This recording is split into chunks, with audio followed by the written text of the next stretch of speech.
تمہاری خود سراپا ذات ہے کہ ہم نے ان ساری نعمتوں میں تمہاری ذات کو سب سے اعلیٰ نعمت بنایا۔ وہ فرماتا ہے کہ ہم نے انسان کو کھنکھناتی ہوئی مٹی سے پیدا کیا ہے، پھر ہم نے اس کو رحم مادر میں نطفہ بنا کر ایک مقررہ وقت تک کے لیے رکھا ہے، پھر ہم نے اس نطفے۔ حضرات کرام، خطبہ مسنونہ کے بعد قرآن عظیم کی جو مبارک آیتیں تلاوت کی اور حضور نبی اکرم صلی اللہ علیہ وسلم کی حدیث پاک پڑھی، اس میں اللہ تبارک و تعالی تمام انسانوں کو یہ بتانا چاہتا ہے کہ ہم نے جو تمہیں اپنی نعمتیں عطا فرمائی ہیں، تم ان پر غور کرتے ہو، ان نعمتوں کو حاصل کرنے کی کوشش کرتے ہو، نعمتیں پا کر اللہ کے شکر گزار بنتے ہو، مگر کچھ نعمتیں وہ ہیں جو ہم نے تمہیں عطا فرمائی ہیں، اور ایک نعمت تمہاری خود سراپا ذات ہے کہ ہم نے ان ساری نعمتوں میں تمہاری ذات کو سب سے اعلیٰ نعمت بنایا۔ وہ فرماتا ہے کہ ہم نے انسان کو کھنکھناتی ہوئی مٹی سے پیدا کیا ہے، پھر ہم نے اس کو رحم مادر میں نطفہ بنا کر ایک مقررہ وقت تک کے لیے رکھا ہے، پھر ہم نے اس نطفے کو ایک خون کے ایک گاڑھے خون میں تبدیل کیا ہے، پھر ہم نے اس گاڑھے خون کو گوشت کے لوچڑے میں تبدیل کیا ہے، پھر ہم نے اس کو ہڈیوں میں تبدیل کیا ہے، پھر ان ہڈیوں کے اوپر ہم نے پھر سے گوشت چڑھا کر مکمل انسان بنا کر دنیا میں اسے جلوگر کیا۔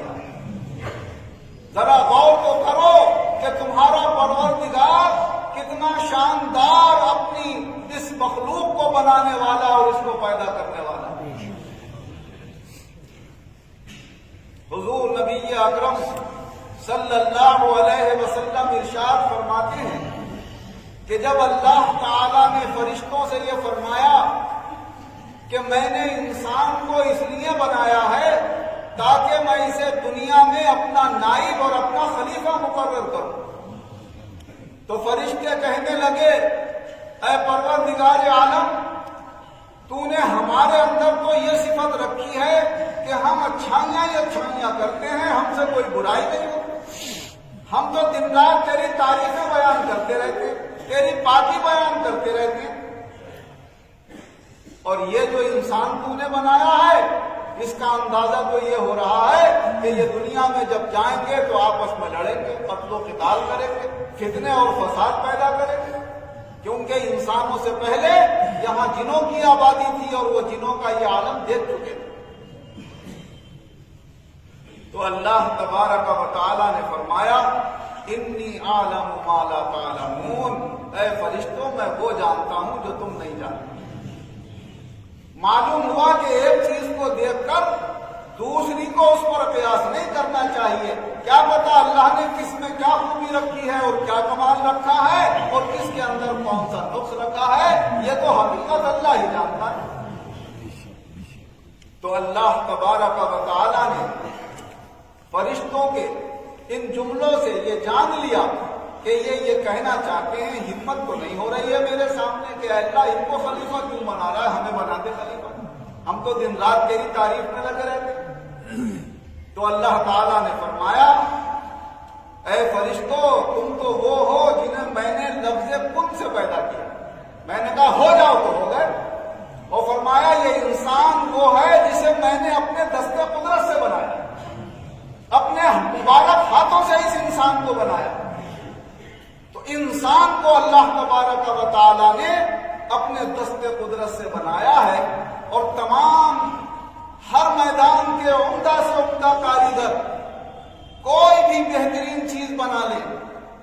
کوئی بہترین مسل تیار کر لے، کوئی مجسمہ تیار کر لے، کوئی کپڑا اور جوتا بہترین بنا لے،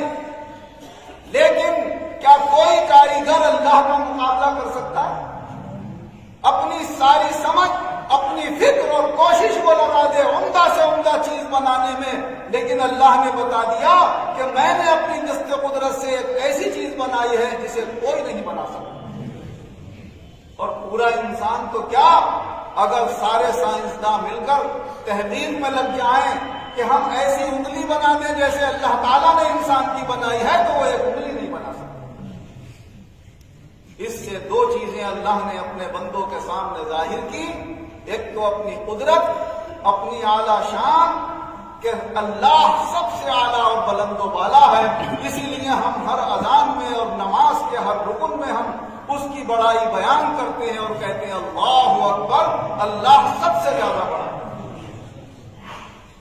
اور دوسرے یہ بتایا کہ اے انسانوں، تم اپنے آپ کو پہچان نہیں پاتے، تمہاری کیا حقیقت ہے، کیا رتبہ ہے، کیا مقام ہے۔ جب اپنے آپ کو پہچان نہیں پاتے ہو تو اپنا صحیح استعمال نہیں کر پاتے، کیونکہ جب کوئی آدمی کسی نعمت کو پہچانتا ہے تو اس کے لحاظ سے اس کا استعمال کرتا ہے۔ 10-10 20-20 کے نوٹ ہوتے ہیں تو کہیں بھی رکھ دیتا ہے، لیکن 2000 کے ہوں، 500 کے ہوں، 1000 کے ہوں، سونا ہو تو چھپا کے رکھتا ہے اسے کہ جب موقع ہوگا جب اس کو نکالوں گا۔ تو عمدہ چیز تو سنبھال کے رکھی جاتی ہے اور اس کا استعمال بھی بڑا سنبھال کے کیا جاتا ہے۔ تو تمہارے پاس ساری نعمتیں ہیں، تم ان کی تو بڑی قدر کر رہے ہو، سونے کی قدر ہے، چاندی کی قدر ہے، روپے اور پیسے کی قدر ہے، مگر تم ان ساری نعمتوں سے بڑی نعمت ہو جو اللہ نے اپنے دست قدرت سے بنایا، تم اس کا استعمال صحیح نہیں کرتے۔ اور اس کا صحیح استعمال یہ ہے کہ جس اللہ نے بنایا ہے اس اللہ نے ہمیں یہ بھی بتایا ہے کہ ہر انسان اپنے آپ کو کس طرح استعمال کرے۔ جن کے اندر عمدہ صلاحیت ہے وہ اعلیٰ علم حاصل کرے اور علم حاصل کر کے اس کے بندوں تک پہنچائیں، اور جو دنیاوی ان کی ضروریات ہیں وہ ان کو پورا کریں۔ جو کم درجے کا علم رکھتے ہیں وہ پڑھے لکھوں سے معلوم کر کے، اور جو صحیح قانون ہو اور طریقہ ہو زندگی گزارنے کا وہ سیکھیں اور اس طریقے سے اپنی زندگی گزاریں۔ اللہ تعالیٰ فرماتا ہے فَاسْأَلُوا أَهْلَ الذِّكْرِ إِن كُنتُمْ لَا تَعْلَمُونَ، اگر تم نہیں جانتے ہو تو جاننے والوں سے پوچھ لیا کرو۔ ہم اپنے آپ کو یہ پہچانیں کہ ہمیں اللہ کی عبادت کیسے کرنا ہے، ہمیں گناہوں سے اپنے آپ کو کیسے بچانا ہے، ہمیں آپس میں ایک دوسرے کے ساتھ لین دین، خرید و فروخت اور معاملات کو کیسے انجام دینا ہے۔ جب کوئی یہ کہتا ہے صاحب بڑے نیک آدمی ہے وہ، 5 وقتہ نمازی ہے، تو میں کہتا ہوں نماز تو فرض ہے، وہ تو ادا کرنا ہی ہے۔ فرض کی ادائیگی صرف اس کی نیکی اور اچھائی کی پہچان نہیں ہے۔ اگر اچھائی اور نیکی کی پہچان کرنا ہے تو ہمارے رسول صلی اللہ علیہ وسلم نے ہمیں نسخہ بتایا کہ اس سے مالی معاملات میں لین دین کر کے دیکھو۔ جو لین دین میں ہاتھ صاف رکھتا ہو اس کا اعلان کر دو کہ یہ اللہ کا نیک بندہ ہے، اللہ کے فرائض کی ادائیگی کے ساتھ ساتھ، ناجائز و حرام سے بچنے کے ساتھ ساتھ۔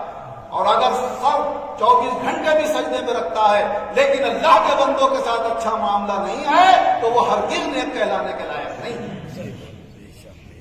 دوسرے کا مال ہڑپ کر لے، دوسرے کو تکلیف پہنچا دے، غیبت اور چغلیاں کر دیں، تہمتیں لگا دیں،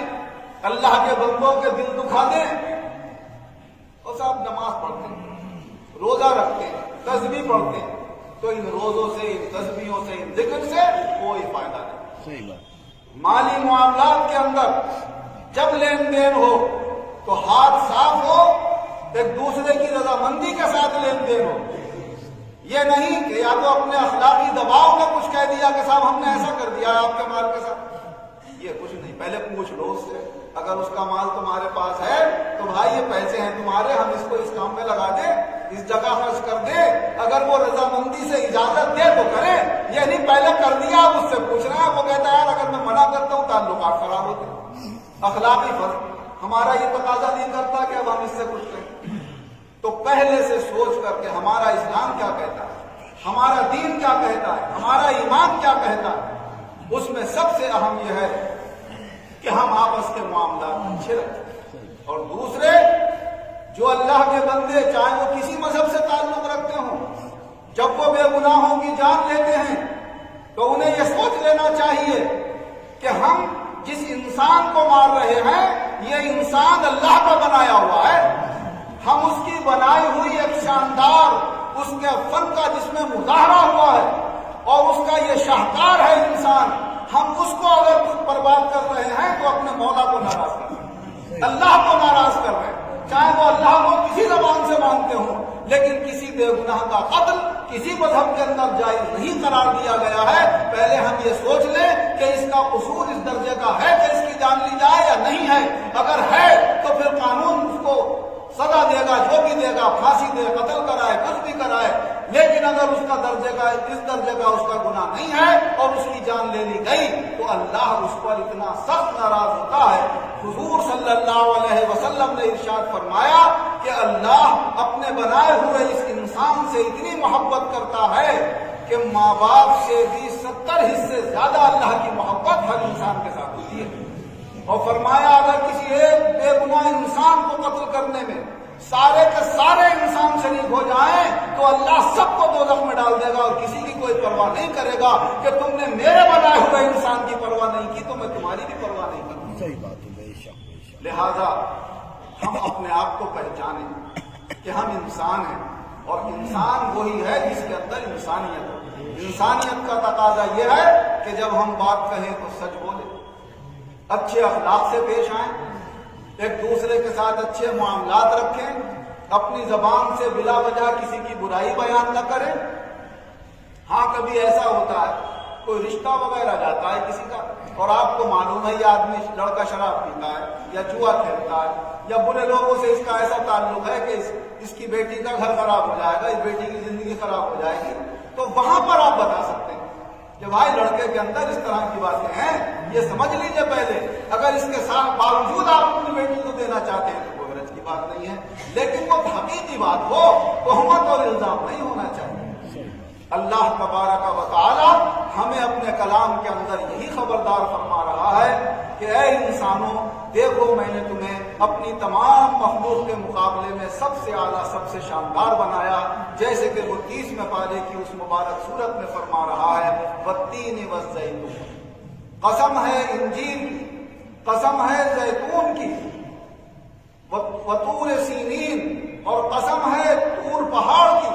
وہذا البلد الامین، اور قسم ہے اس مبارک شہر مکہ مکرمہ کی،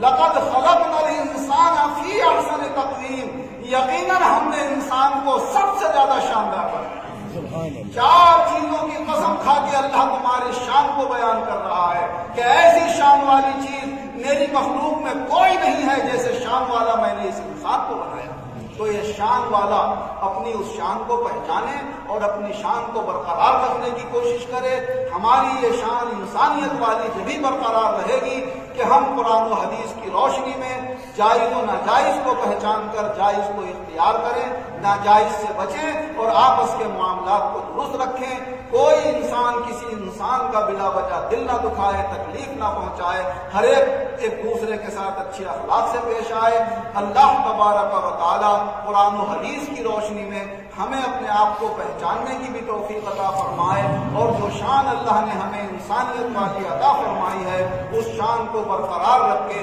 اس میں اور چاند لگانے کی اللہ ہم سب کو توفیق عطا فرمائے۔ آمین۔ بارک اللہ لنا ولکم فی القرآن العظیم۔